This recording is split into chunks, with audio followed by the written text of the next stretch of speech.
জাতির পিতা ইব্রাহিম আলাইহিস সালাম দোয়া করেছেন, আর আমরা দোয়া করি আল্লাহ আমাকে একটা ছেলে দাও। আমরা দোয়া করি আল্লাহ আমাকে একটা ছেলে দাও, কিন্তু জাতির পিতা ইব্রাহিম আলাইহিস সালাম শিক্ষা দিয়েছেন, আল্লাহ আমি ছেলেও চাই না মেয়েও চাই না, আপনি আমাকে একটা নেককার সন্তান দান করুন। সুবহানাল্লাহ, সুবহানাল্লাহ। আমার ভাইয়েরা, ইব্রাহিম আলাইহিস সালাম এত দোয়া তিনি আল্লাহ তাআলার কাছে করেছেন, কান্নাকাটি করতেন। আল্লাহ রাব্বুল আলামিন ইব্রাহিম আলাইহিস সালামের দোয়াকে আল্লাহ রাব্বুল আলামিন কবুল করে নিয়েছেন। আমার ভাইয়েরা, জাতির পিতা ইব্রাহিম আলাইহিস সালাম এত আনন্দিত হয়েছেন, বৃদ্ধ বয়সে যখন তার সন্তান পৃথিবীতে আসলো। আমার ভাইয়েরা, যার বৃদ্ধ বয়সে সন্তান এসেছে তার যে কত আনন্দ ওই ব্যক্তি ছাড়া আর কেউ বুঝবে। আমার ভাইয়েরা, বাবা ডাক শোনার জন্য কত শ্রম কষ্ট বা ত্যাগ স্বীকার করে কিনা, বলে বাবা ত্যাগ স্বীকার করে কিনা? তো সন্তান নেই, এই বৃদ্ধ বয়সে তিনি সন্তান পেয়েছেন, আল্লাহ তাআলার কাছে দোয়া করেছেন, আল্লাহ তাআলা খুশি হয়ে আল্লাহ রাব্বুল আলামিন তাকে সন্তান দান করেছেন। আমার ভাইয়েরা, সন্তানকে কোলের মধ্যে নিয়ে হযরত ইব্রাহিম আলাইহিস সালাম সন্তানের কপালে চুমা খাচ্ছেন, গালে চুমা খাচ্ছেন। কত মহব্বত বাবা সন্তানের প্রতি। আমাদের তো মহব্বত আছে, তাই কিনা? আছে না? আমরা আমাদের সন্তানের প্রতি পাই না? আমার ভাইয়েরা, এরকম জাতির পিতা ইব্রাহিম আলাইহিস সালাম সন্তানকে পেয়ে, বৃদ্ধ সন্তানকে পেয়ে তিনি গালার মধ্যে চুমা খাচ্ছেন, কপালে চুমা খাচ্ছেন, গালের মধ্যে চুমা খাচ্ছেন। আর আল্লাহ রাব্বুল আলামিনের কাছে কি একটা শুকরিয়া আদায় করলেন। আল্লাহ রাব্বুল আলামিন কুরআনুল কারীমের মধ্যে তাও রেকর্ড করে দিয়েছেন। তিনি এত শুকরিয়া আদায় করেছেন, আল্লাহ তাআলার কাছে তিনি বলেছেন, আলহামদুলিল্লাহিল্লাযী ওয়াহাবা লি আলাল কাবারি ইসমাঈল ওয়া ইসহাক ইন্না রাব্বী লাসামিউদ দুআ। আমার ভাইরা, ইব্রাহিম আলাইহিস সালাম বৃদ্ধ বয়সে যখন সন্তান পেলেন, আল্লাহ তাআলার কাছে দোয়া করলেন, আয় আল্লাহ তাআলা, আলহামদুলিল্লাহিল্লাযী, সকল প্রশংসা আমি আল্লাহ তাআলা আপনার করলাম, কারণ আপনি আমাকে বৃদ্ধ বয়সে একটা সন্তান দিয়েছেন। সুবহানাল্লাহ। যত প্রশংসা আল্লাহ আপনার জন্য, আল্লাহ যত প্রশংসা আমি আপনার জন্য করছি।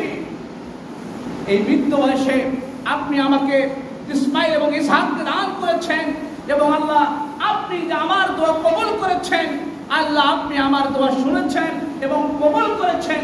এই কারণে তো আল্লাহ আপনি আমাকে বৃদ্ধ বয়সে সন্তান দিয়েছেন। সুবহানাল্লাহ, সুবহানাল্লাহ। আমার ভাইরা, এবার পরীক্ষা হয়ে গেল।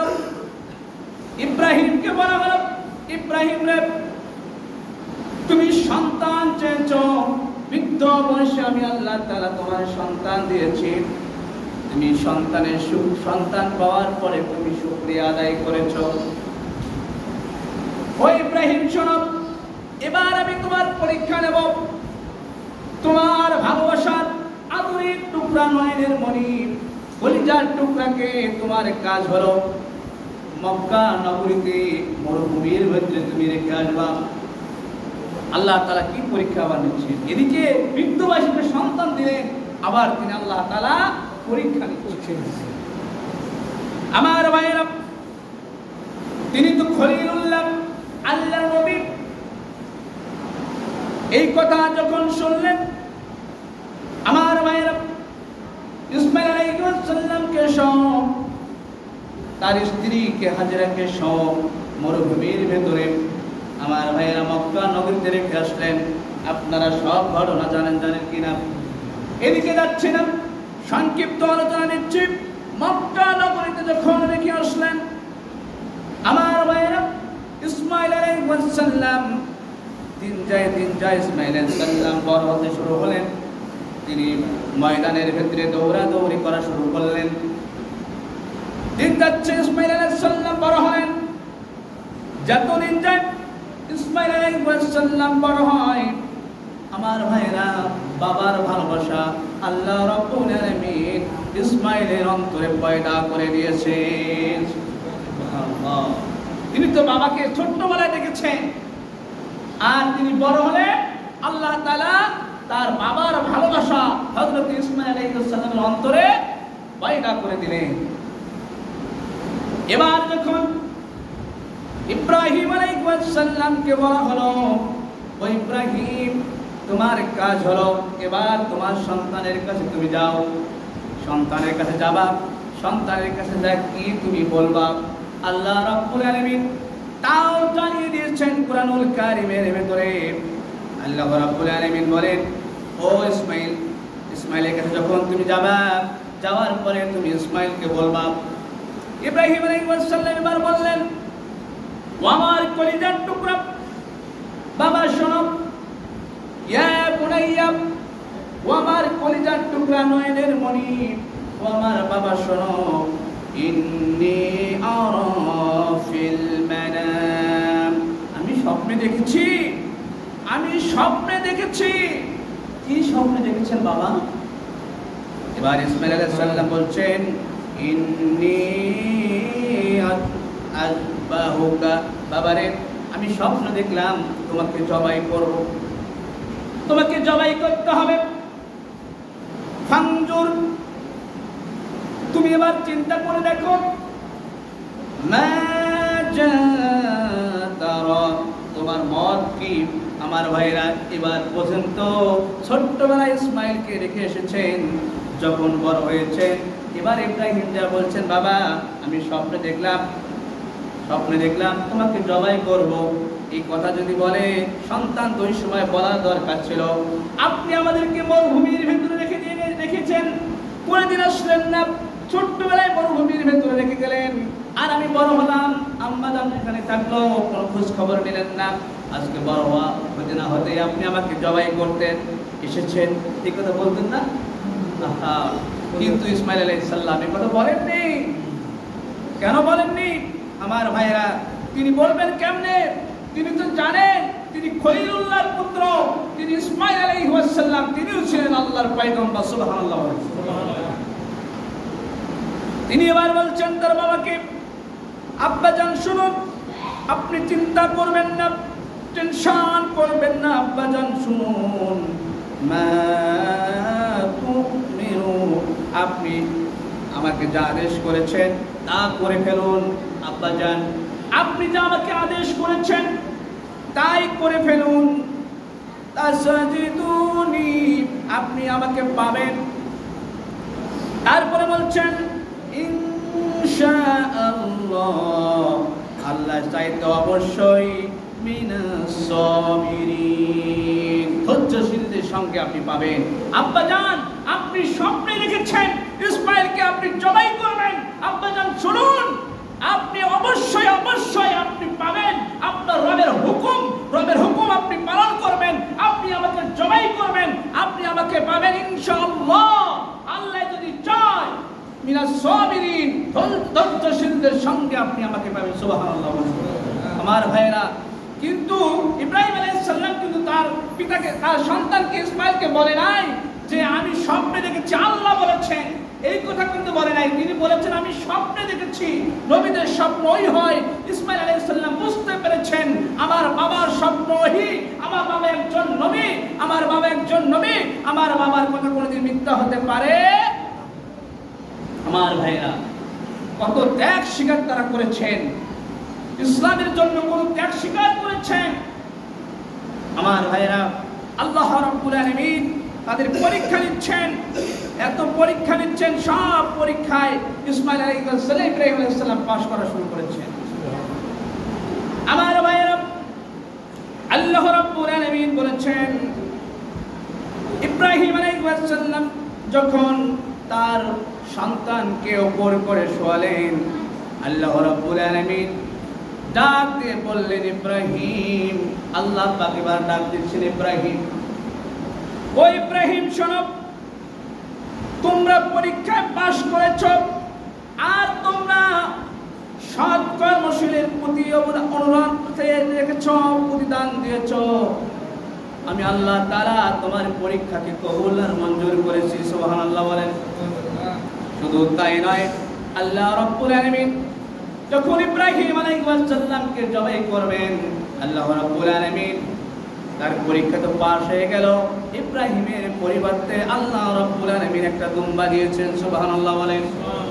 আমার ভাইয়েরা, এই যে ইব্রাহিম আলাইহিস সালামের ইতিহাস, আমরা তো এখন খাচ্ছি গরুর গোশত, তাই কিনা?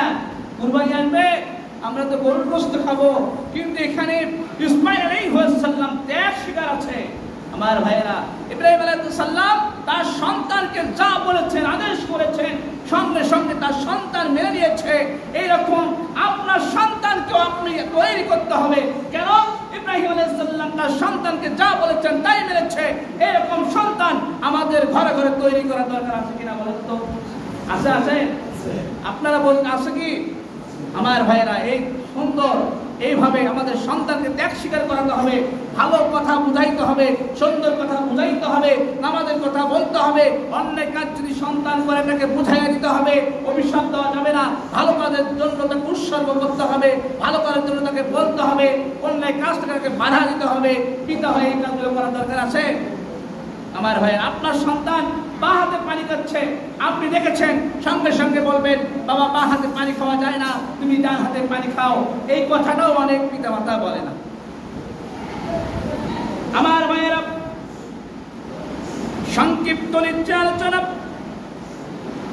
যারা কুরবানি করবেন, শুনুন, আমি আপনাদেরকে অনুরোধ করে বলছি, যারা কুরবানি করবেন, কুরবানি কবুল হওয়ার জন্য 4টি শর্ত রয়েছে। এবার বুঝে থাকলে বলেন যে কি কয়টি শর্ত রয়েছে? কুরবানি যারা দিবেন কবুল হওয়ার জন্য 4টি শর্ত রয়েছে। এবার বুঝে থাকলে একটু জোরে বলেন, কয়টি শর্ত রয়েছে? 4টি শর্ত রয়েছে যারা কুরবানি করবেন। এই 4টি শর্ত যদি আপনি ভঙ্গ করেন, এই 4টি শর্ত যদি একটি শর্ত আপনি অমান্য করে থাকেন, তাহলে আপনার কুরবানি হবে না। এই মুহূর্তে আপনাকে জানতে হবে, শুনতে হবে, তারপরে আপনাকে কুরবানির প্ল্যান নিতে হবে। এই 4টি শর্ত কি কি আমাদের জানার দরকার আছে তো? সংক্ষিপ্ত ভাবে এই 4টি বিষয়ে আলোচনা করার চেষ্টা করব ইনশাআল্লাহ।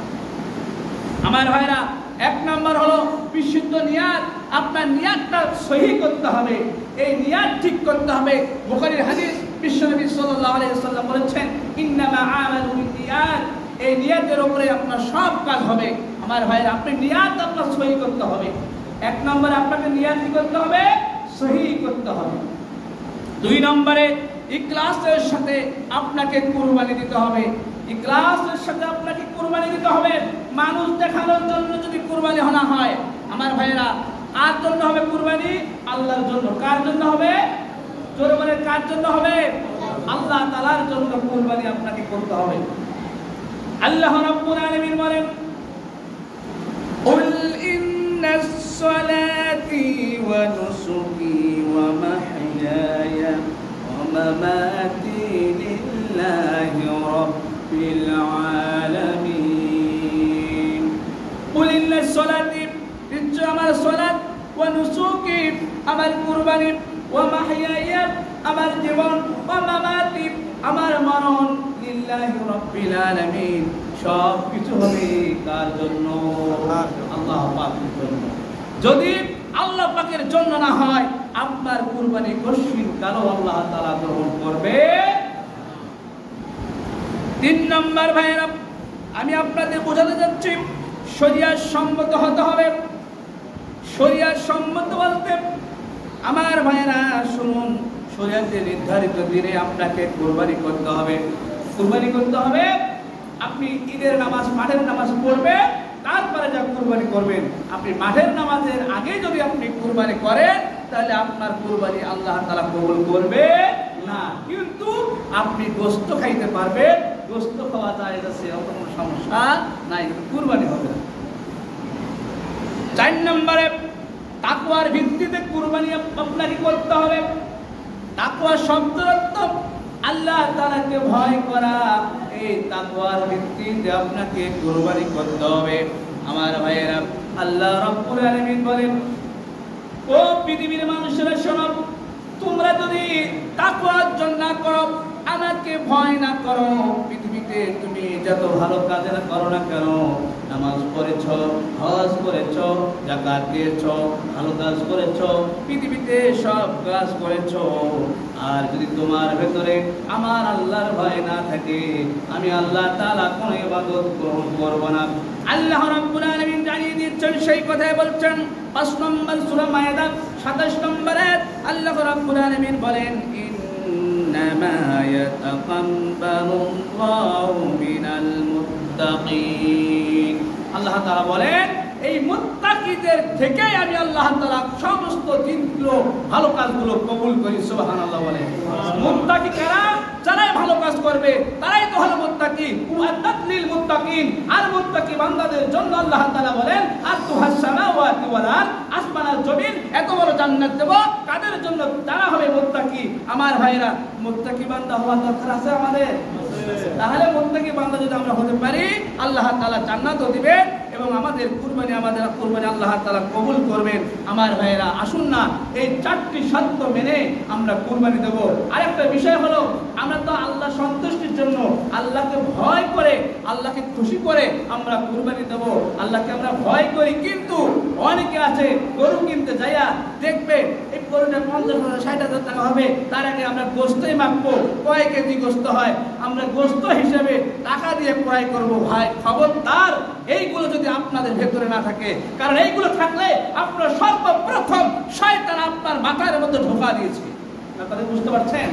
শয়তান সর্বপ্রথম আপনাকে ঢোকা দিচ্ছে, এই গরুটা দেখ, এই গরুটা 70,000 টাকা হবে, আগে গোশত দেখো কতগুলো হয়।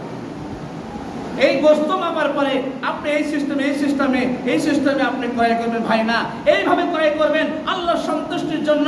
আমি কুরবানি দেব, গরুটা কত হয় হোক, দামাদামি করে আপনি নেবেন, এইভাবে নয়। দামাদামি করে আপনি নেবেন, গরু আপনার পছন্দ হয়েছে, দামাদামি করে আপনি গরু ক্রয় করবেন, গোশত মাপবেন, এইটা করবেন, ওইটা করবেন। অনেকে আবার করবেন কি, বাজারে না পরে যে ওই যে বাজারে টাকা না দিয়ে যারা বাজার দেখে নেয়, রাস্তার মধ্যে আবার টাকা দিবে, টাকা দিয়ে আপনি আবার গরু নেবেন। খবরদার, এই কাজগুলো কারোর ভিতরে যদি না থাকে, তাতে এটাও অপরাধ, এটাও কি অপরাধ হয়ে যাবে। আমার ভাইরা, এগুলো থেকেও আমরা একটু চেষ্টা করবো বাঁচার জন্য। আমার ভাই, আল্লাহ তাআলা যেন যারা কুরবানি দেবেন তাদের কুরবানিগুলোকে আল্লাহ তাআলা যেন কবুল করে। আল্লাহুম্মা আমিন। আল্লাহ রাসূল সাল্লাল্লাহু আলাইহি ওয়াসাল্লাম বলেছেন, সামর্থ্য থাকার পরে যে লোকগুলো কুরবানি দিবে না, ফালা তাকরাবান্না মুসাল্লানা, তারা যেন আমার ঈদের মাঠে না যায়। কঠিন সাবধান করে রাসূল সাল্লাল্লাহু আলাইহি ওয়াসাল্লাম বলেছেন। এই কারণে আমার ভাইয়েরা, যারা কুরবানি দিবেন আল্লাহ তাআলা কুরবানিগুলো কবুল করুক। এখনো সময় নিয়ে অনেকে নিয়ত করেন নাই যে আমি কুরবানি দেব না, অনেক টাকা পয়সা থাকার পরেও কুরবানি দেয় না, তাদেরকে আল্লাহ রাব্বুল আলামিন কুরবানি দেওয়ার তৌফিক দান করুক। সকলে বলে আল্লাহুম্মা আমিন। আসসালামু আলাইকুম ওয়া রাহমাতুল্লাহ।